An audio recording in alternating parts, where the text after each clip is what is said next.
Jemaat, mari berdiri untuk menghadap Tuhan serta memuliakan namanya, karena kasih setianya besar atas kita.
Jemaat, mari kita berdoa. Ya Tuhan Allah, Bapa yang kami puji, sembah, dan muliakan dalam Tuhan Yesus Kristus. Kami bersyukur karena pemeliharaanmu, sehingga kami dapat menikmati karyamu dalam berbagai pengalaman di sepanjang hari ini. Ajarlah kami untuk mensyukuri setiap sukacita dan berkat yang kami nikmati. Didiklah kami untuk belajar dari kegagalan atau kesukaran yang kami lalui hari ini. Dengan demikian, kami senantiasa mengimani kuasa dan penyertaan-Mu yang sempurna dalam keterbatasan kami. Saat ini, kami juga bersyukur dapat menghayati persekutuan bersama keluarga. Kiranya Engkau mengurapi kami semua, dan ibadah ini berkenan bagi-Mu, ya Allah. Inilah ungkapan syukur dan permohonan kami. Di dalam nama Tuhan Yesus Kristus, kami berdoa. Amin. Kini kita akan membaca Mazmur secara berbalasan dari Mazmur 73 ayat 21 sampai 28. Ketika hatiku merasa pahit dan buah pinggangku menusuk-nusuk rasanya, aku dungu dan tidak mengerti, seperti hewan aku di dekatmu. tetapi aku tetap di dekatmu. Engkau memegang tangan kananku, Dengan nasihat-Mu engkau menuntun aku. dan kemudian engkau mengangkat aku ke dalam kemuliaan.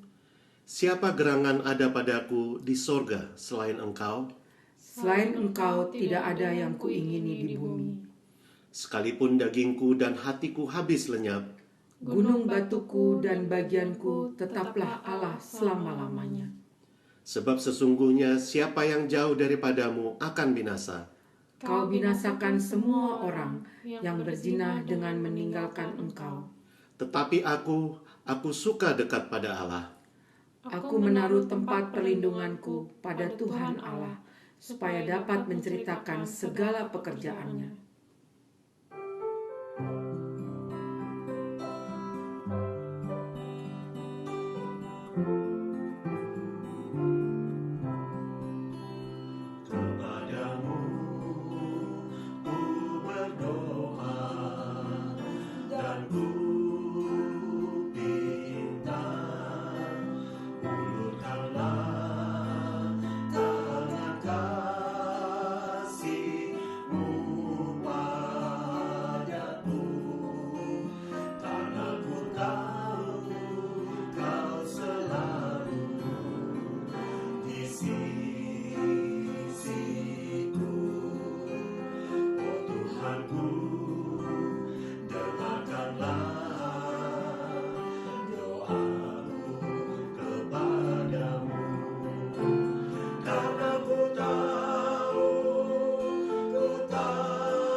Saudara-saudara, mari kita berdoa. Ya Allah Bapa dalam surga, saatnya kami akan membaca dan merenungkan firman-Mu. Biarlah Roh Kudus yang boleh membimbing kami untuk mendalami segala kebenaran firman-Mu, dan ajarlah kami untuk kami dapat melakukan kebenaran firman-Mu ini dalam hidup beriman kami. Di dalam nama Tuhan Yesus Kristus, Sang Firman yang hidup, kami berdoa. Amin.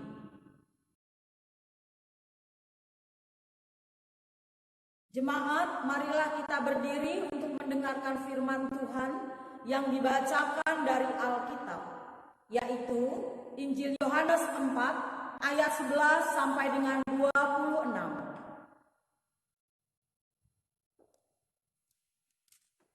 Injil Yohanes 4 ayat 11 sampai 26 yang menyatakan, kata perempuan itu kepadanya, Tuhan, Engkau tidak punya timba, dan sumur ini amat dalam. Dari manakah Engkau memperoleh air hidup itu? Adakah Engkau lebih besar daripada bapa kami Yakub, yang memberikan sumur ini kepada kami, dan yang telah minum sendiri dari dalamnya, ia serta anak-anaknya dan ternaknya? Jawab Yesus kepadanya, barang siapa minum air ini, ia akan haus lagi. Tetapi barang siapa minum air yang akan kuberikan kepadanya, ia tidak akan haus untuk selama-lamanya. Sebaliknya, air yang akan kuberikan kepadanya akan menjadi mata air di dalam dirinya, yang terus-menerus memancar sampai kepada hidup yang kekal. Kata perempuan itu kepadanya, Tuhan, berikanlah aku air itu, supaya aku tidak haus dan tidak usah datang lagi ke sini untuk menimba air. Kata Yesus kepadanya, pergilah, panggillah suamimu dan datang ke sini. Kata perempuan itu, aku tidak mempunyai suami. Kata Yesus kepadanya, tepat katamu bahwa engkau tidak mempunyai suami. Sebab engkau sudah mempunyai 5 suami, dan yang ada sekarang padamu bukanlah suamimu. Dalam hal ini engkau berkata benar. Kata perempuan itu kepadanya, Tuhan, nyata sekarang padaku bahwa engkau seorang nabi. Nenek moyang kami menyembah di atas gunung ini, tetapi kamu katakan bahwa Yerusalemlah tempat orang menyembah. Kata Yesus kepadanya, percayalah kepadaku, hai perempuan, saatnya akan tiba, bahwa kamu akan menyembah Bapa bukan di gunung ini dan bukan juga di Yerusalem. Kamu menyembah apa yang tidak kamu kenal. Kami menyembah apa yang kami kenal, sebab keselamatan datang dari bangsa Yahudi.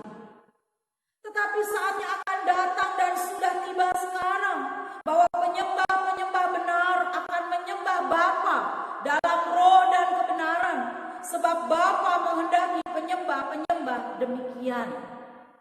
Allah itu roh, dan barang siapa menyembah Dia harus menyembahnya dalam roh dan kebenaran.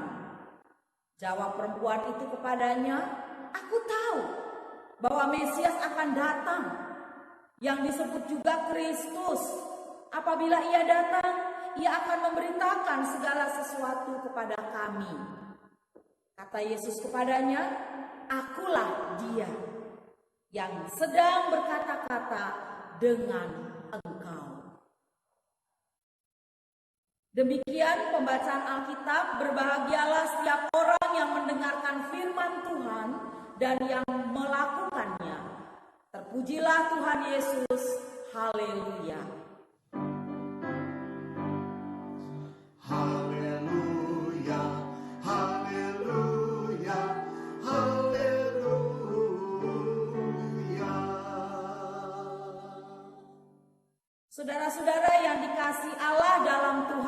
Yesus Kristus, coba Bapak Ibu Saudara yang di rumah boleh membuka Kidung Jemaat 153. 153. Ayat yang kedua, bait yang kedua. Ada yang tahu lagunya?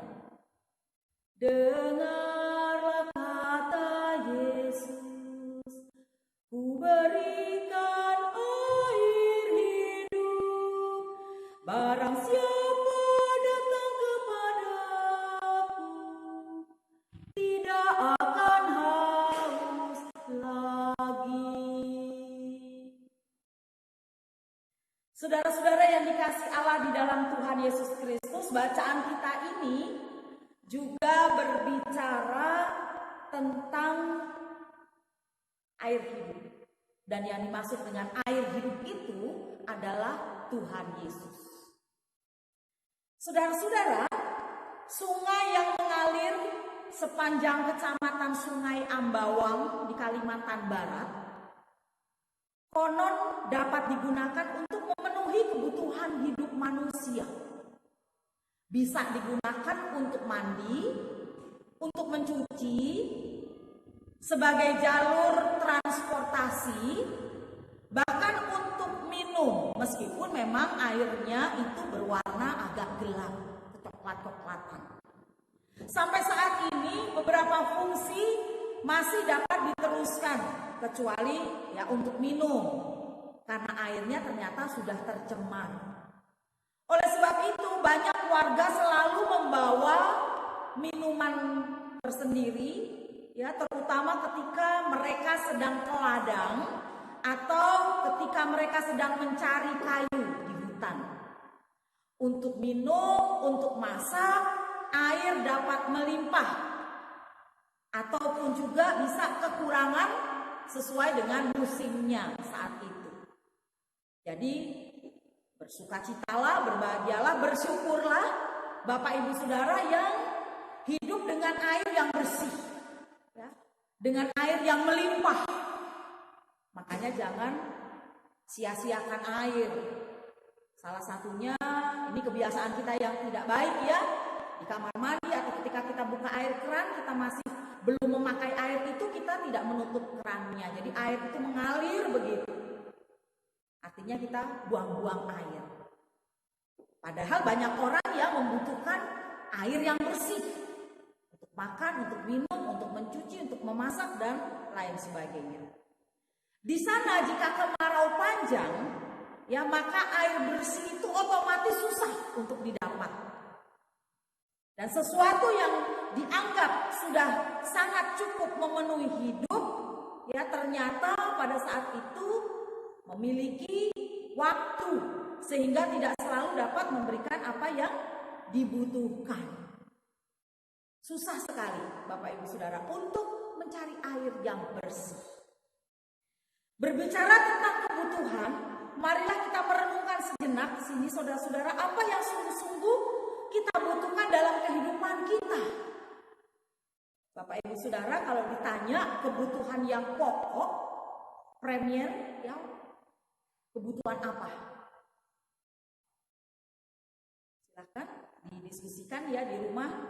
Ada Bapak, Ibu, ada anak-anak.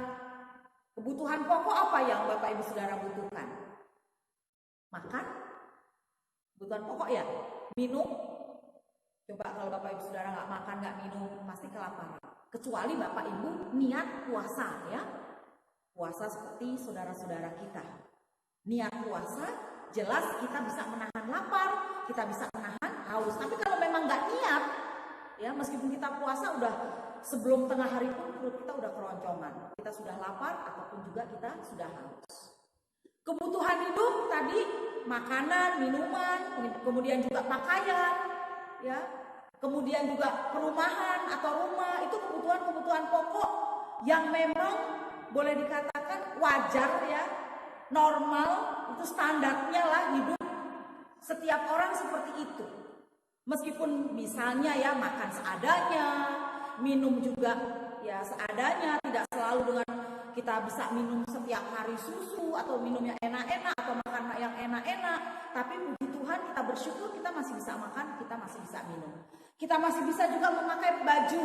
Meskipun di saat-saat masa pandemi COVID ini kita sepertinya tidak memerlukan atau tidak membutuhkan baju yang banyak ya. Beda kalau pada saat belum pandemi COVID. Keluar sebentar, ada urusan, bekerja, kuliah, dan lain sebagainya. Kita ganti-ganti baju. Tetapi di rumah hanya beberapa pakaian saja, berapa baju saja yang kita pakai. Cuci, serika, mungkin kemudian kita pakai lagi. Tapi tentu itu juga merupakan salah satu kebutuhan pokok dalam hidup kita. Saudara-saudara yang dikasih Allah dalam Tuhan Yesus Kristus, perempuan Samaria dalam kisah ini sudah merasa cukup ya dengan kebutuhan hidupnya pada saat itu. Kalau di sini dikatakan sudah merasa cukup dengan sumur Yakub.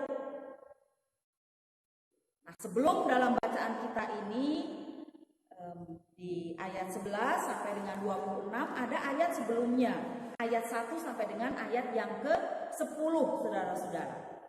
Dan kalau di khusus ayat 11 sampai 26 kita bisa membagi beberapa bagian, ayat 11 sampai 15 itu bagian pertama, ayat 16 sampai 19 bagian yang kedua, kemudian ayat 20 sampai 24 bagian yang ketiga, kemudian ayat 25 dan ayat 26 itu bagian yang keempat. Bagian pertama berbicara tentang air sumur Yakub dan air hidup. Bagian kedua berbicara tentang suami sang perempuan ini tadi yang ditanya oleh Yesus. Bagian yang ketiga berbicara tentang penyembahan yang benar. Dan bagian yang keempat berbicara tentang sang Mesias. Saudara-saudara, bagian pertama diawali dengan ketidakyakinan perempuan Samaria ini bahwa Yesus yang tadinya meminta air darinya sekarang ingin memberikan air hidup kepadanya. Ya, bagaimana kamu bisa mendapatkan dan memberikan air hidup itu padahal kamu tidak mempunyai timba? Ayat 11. Kemudian perempuan Samaria ini dia membandingkan kebesaran Yesus dengan Yakub dalam hal menyediakan air bagi mereka yang membutuhkan. Dari sebuah ketidakyakinan, perempuan ini tiba-tiba percaya dan tiba-tiba dia membutuhkan air yang ditawarkan oleh Yesus. Baginya jika air ini bisa membuat dia tidak lagi merasa haus, maka dia tidak lagi perlu datang menimba ataupun juga mengambil air di sumur Yakub. Nah, keinginan untuk tidak datang lagi ke sumur Yakub mungkin saja berkaitan dengan hubungan perkawinannya yang disinggung di dalam ayatnya yang ke-18, saudara-saudara. Dalam konteks sosial masyarakat mungkin orang suka membicarakan statusnya, ya, sehingga dia tidak ingin sering datang ke sumur Yakub. Ayat 18. Sebab engkau sudah mempunyai 5 suami dan yang ada sekarang padamu bukanlah suamimu. Dalam hal ini engkau berkata benar. Yesus tanya sama perempuan itu, panggil suamimu, gitu ya, suruh datang ke sini. Perempuan Samaria itu bilang, aku tidak punya suami. Tapi Tuhan Yesus bilang, tepat katamu bahwa engkau tidak mempunyai suami. Sebab ternyata sudah ada ya 5 suami yang sekarang ada pada perempuan itu. Dan yang 5 suami itu pada perempuan itu menurut Yesus itu bukanlah suaminya. Saudara-saudara yang dikasih Allah di dalam Tuhan Yesus Kristus, kalau dari kacamata kita mungkin kita akan mengatakan, wah, perempuan ini kok ternyata suka gonta-ganti pasangan, begitu ya. Kok suka gonta-ganti suami. Tetapi tidak dijelaskan saudara-saudara dalam bacaan kita selanjutnya di sini. Yang dimiliki oleh perempuan ini atau dalam bacaan kita ini adalah kerendahan hatinya. Kerendahan hatinya ketika dia juga mau mengatakan siapa dirinya atau siapa dia sebenarnya. Dan bagian bacaan yang kedua jelas, Yesus tidak merespon permintaan perempuan ini dengan dia mengatakan ya ataupun juga menjawab tidak, tapi justru Yesus memintanya untuk pergi, ya, panggil suaminya, ya, untuk datang kepada dia.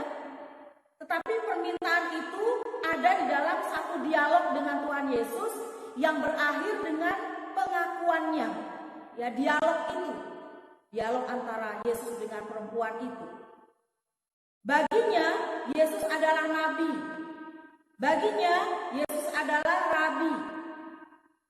Yesus disebut nabi karena dia, perempuan ini sebelumnya belum pernah bertemu dengan Yesus. Tapi Yesus tahu siapa perempuan ini sebenarnya. Yesus mengungkapkan keberadaan dari perempuan ini yang sebenarnya. Kemudian dalam bagian yang ketiga, Yesus memberitahukan perempuan Samaria ini bagaimana melakukan penyembahan yang benar. Ada hal yang menarik bahwa Yesus baru berbicara tentang Yerusalem pada ayatnya yang berikutnya di ayat 21. Tapi perempuan ini sudah menghubungkan perkataan Yesus tentang Yerusalem di ayat 20. Silahkan dilihat. Kata Yesus kepadanya, percayalah kepadaku hai perempuan, saatnya akan tiba bahwa kamu akan menyembah Bapa bukan di gunung ini dan bukan juga di Yerusalem. Kamu menyembah apa yang tidak kamu kenal, kami menyembah apa yang kami kenal. Sebab keselamatan datang dari bangsa Yahudi. Saudara-saudara yang dikasihi Allah di dalam Tuhan kita Yesus Kristus, di ayat 21 ini Yesus menjelaskan kepada perempuan tersebut bahwa akan tiba waktunya orang akan menyembah Bapa, bukan di gunung maupun juga di Yerusalem. Yesus juga membuat perbedaan antara perempuan tersebut dengan komunitas Yesus, yaitu bangsa Yahudi. Yesus bahkan menegaskan di ayatnya 22 bahwa keselamatan berasal dari bangsa Yahudi, bukan Samaria. Dan ayat 23 di sana menjawab pertanyaan pembaca yang mungkin timbul ketika membaca ayat 21. Maksudnya apa ini? Nah, di sini Yesus menegaskan bahwa ibadah atau penyembahan kepada Bapa tidak bisa lagi dibatasi pada tempat atau ruang. Orang akan menyembah Bapa dalam roh dan orang akan menyembah Bapa dalam kebenaran. Jadi dalam roh dan kebenaran ayat 23. Roh dan kebenaran di sini dihubungkan dengan sang penyembah. Itu berarti bahwa orang menyembah Tuhan tidak lagi mengikuti tradisi yang ada, melainkan atas dasar kebenaran pengenalannya kepada Tuhan. Orang akan menyembah Tuhan dalam sebuah relasi pribadi dengan Tuhan.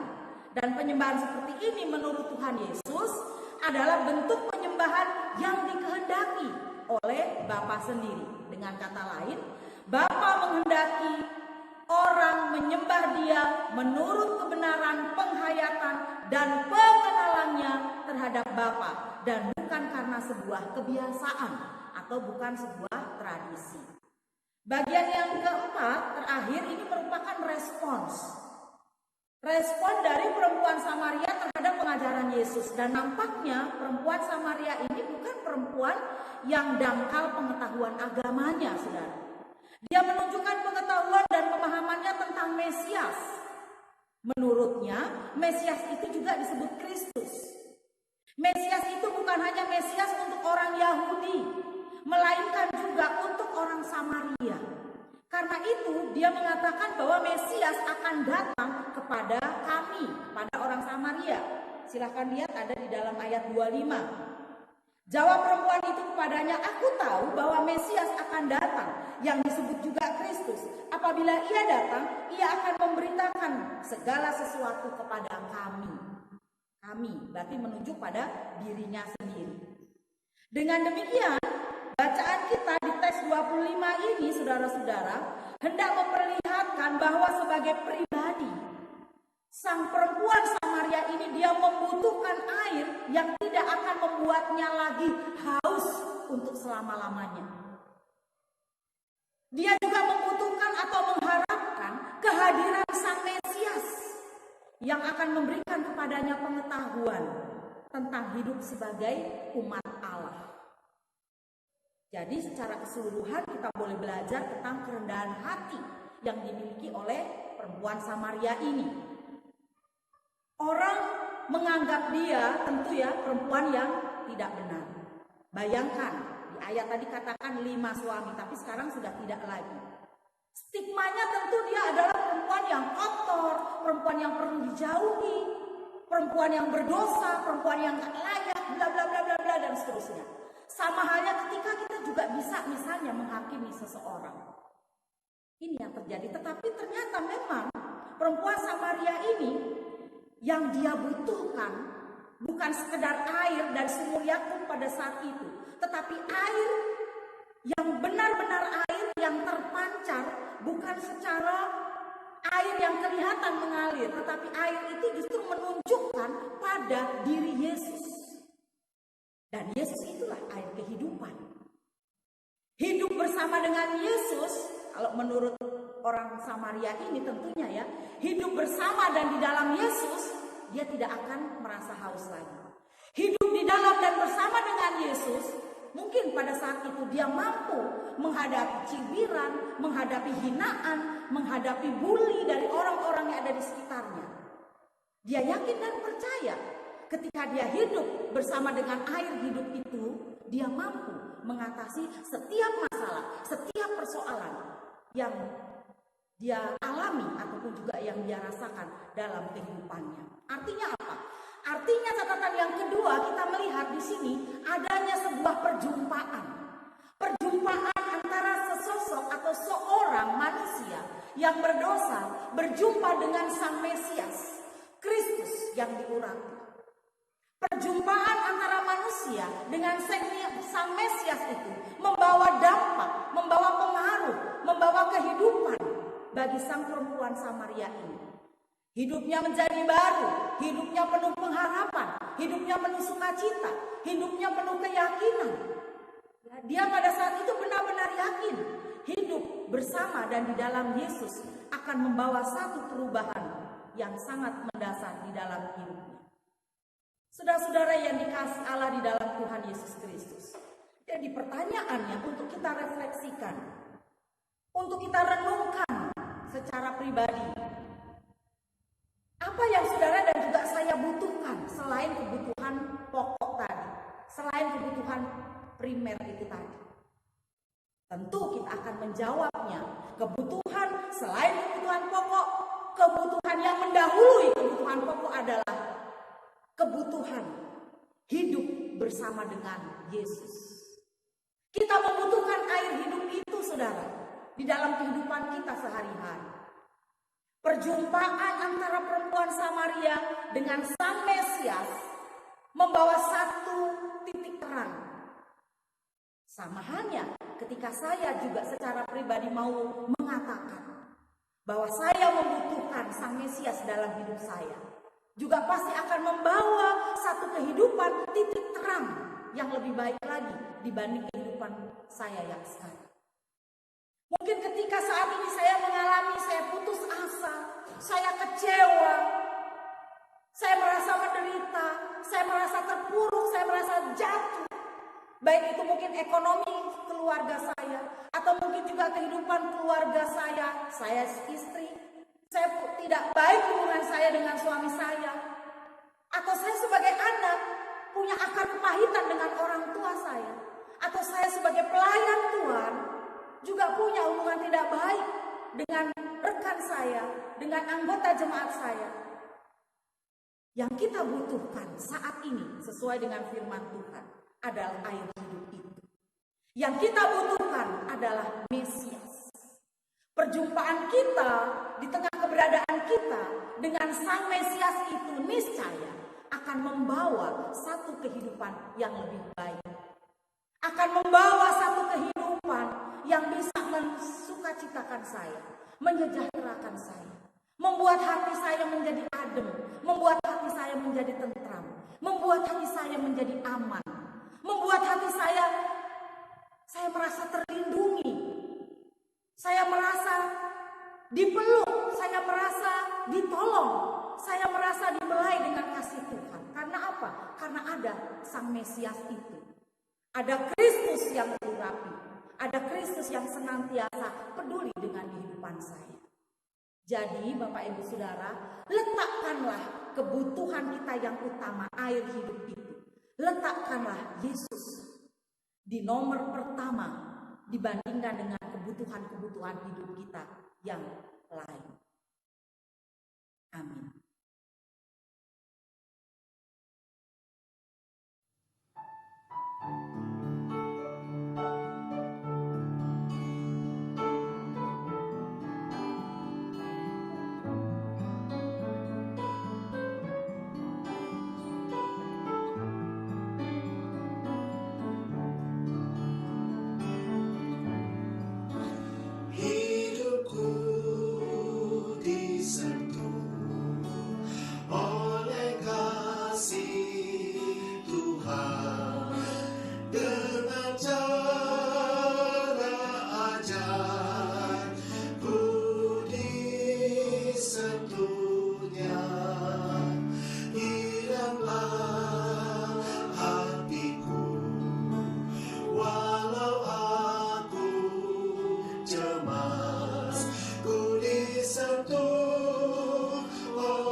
dalam Yesus Kristus, air kehidupan.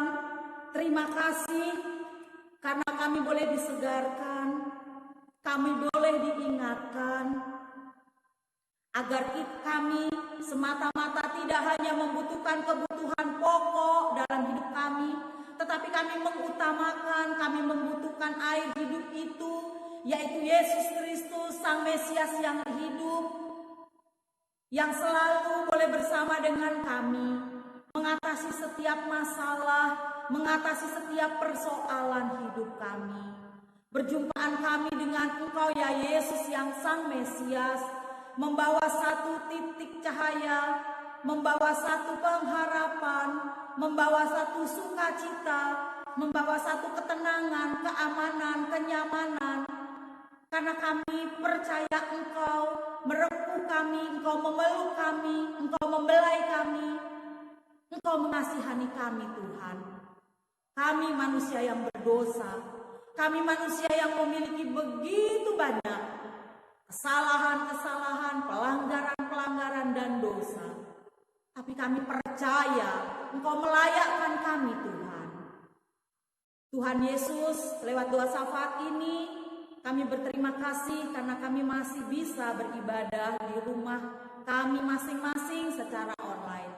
Tuhan Yesus memberkati kami pelayan-pelayan Tuhan, gereja-gereja Tuhan dimanapun berada, termasuk juga pelayanan kami GPIB.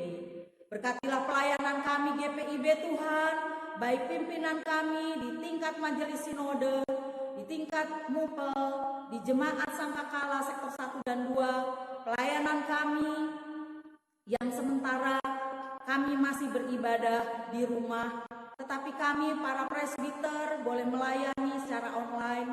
Kami juga anak-anak baik pemuda yang melakukan ibadah secara online, atau bagi kami juga yang boleh membantu dari tim multimedia, membantu merekam dan ibadah hari Minggu. Terima kasih juga untuk jemaat kami yang masih tetap setia, meskipun mungkin dalam keadaan sakit, dalam keadaan lemah tubuhnya, mereka masih tetap boleh bersama-sama dengan kami untuk beribadah, untuk berdoa. Oleh karenanya bagi yang sakit Tuhan sembuhkan, Tuhan berikan kekuatan, termasuk bagi Bapak Penatua Lepar, saudara-saudara kami yang sudah lanjut unsia PKLU, atau ke-6 pangkat yang lain, jemaat di sektor 1 dan 2 dimanapun kami berada. Berikan kesehatan dan keselamatan. Kami juga mau berdoa untuk bangsa dan negara Indonesia. Peliharalah bangsa dan negara Indonesia. Tuhan Yesus memelihara para pemimpin kami, biarlah mereka dapat menjalankan tugas-tugasnya dengan baik. Akhirnya kami mau berdoa juga untuk tiap-tiap keluarga yang sedang berduka cita. Hiburkanlah mereka Tuhan. Akhirnya kami mau berdoa buat kami masing-masing. Ampunilah kami Bapa segala dosa dan kesalahan kami. Di dalam nama Tuhan Yesus Kristus kami berdoa. Bapa kami yang di surga, dikuduskanlah namamu, datanglah kerajaan-Mu, jadilah kehendak-Mu di bumi seperti di surga. Berikanlah kami pada hari ini makanan kami yang secukupnya, dan ampunilah kami akan segala kesalahan kami, seperti kami juga mengampuni orang yang bersalah kepada kami. Dan jangan membawa kami ke dalam pencobaan, tetapi lepaskan kami daripada yang jahat.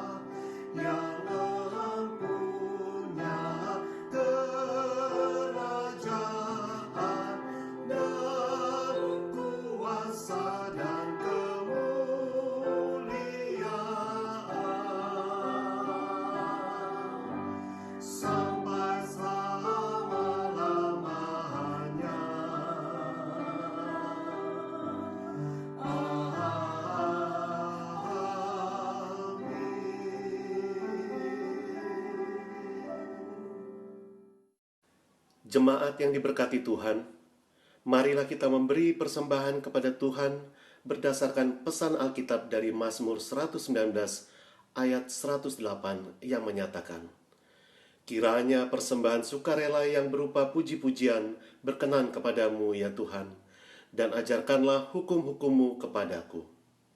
Tuhan memberkati saudara dan persembahan saudara.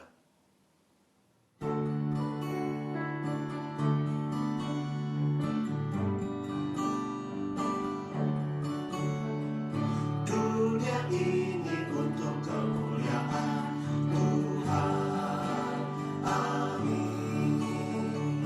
Kita berbuat apa dengannya, amin, amin, amin, amin, amin. Dunia ini untuk kemuliaan Tuhan, amin.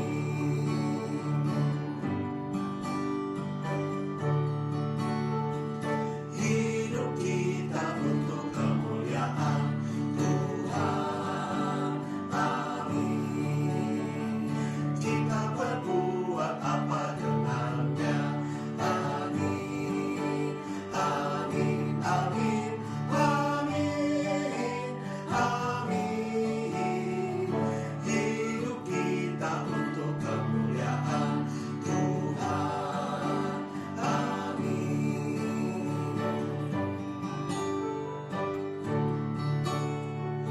Persembahan untuk kemuliaan Tuhan, amin. Kita berbuat apa dengannya, amin, amin, amin, amin, amin. Persembahan untuk kemuliaan Tuhan, amin.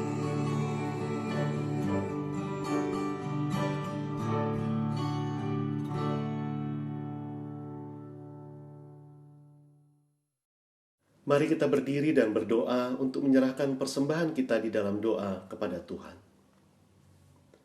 Ya Tuhan, punyamulah kebesaran dan kejayaan, kehormatan, kemasyhuran, dan keagungan.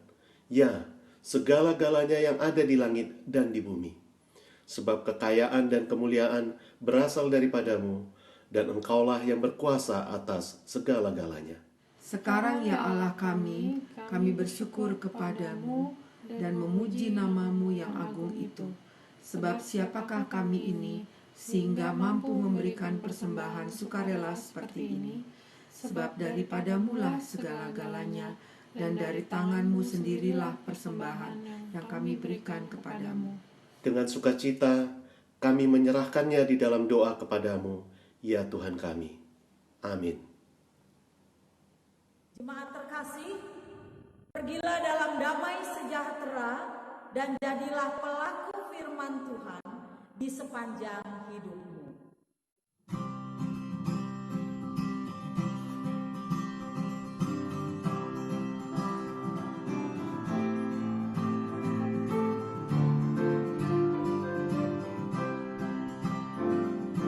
Bagi Yesus ku serahkan hidupku seluruhnya,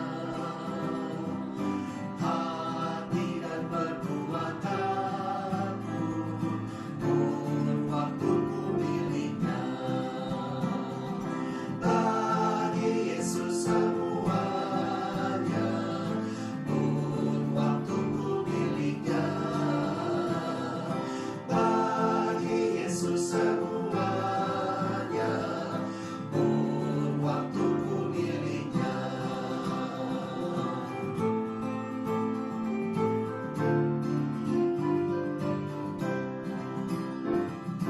Ya, sejak ku pandang Yesus, ku tinggalkan dosaku. Pada Dia ku terpaut, Dia juru selamatku. Bagi Yesus semuanya, Dia juru selamatku. Bagi Yesus semuanya, Dia juru selamatku.